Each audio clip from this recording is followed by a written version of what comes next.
یو هوښیار سړي نه چا تپوس وکړه چې ستا دا زندګي داسې ښکلې په ارام تېرېږي د دې څه راز دی؟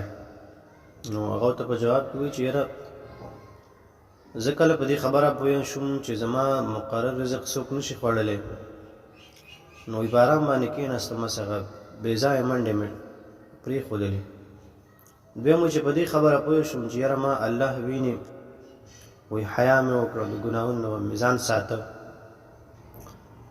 دریم چې په دې خبره باندې پوه شوم چې زما نیکي او بدي لیکلی کېږي، نو کوشش مې وکړ نیکي مې سیوا کړې، بدي مې کمې کړې. او چې په دې خبره باندې پوه شوم چې زما کار بل څوک نشي کولی، نو د هغې په خپله د کولو کوشش مې وکړ.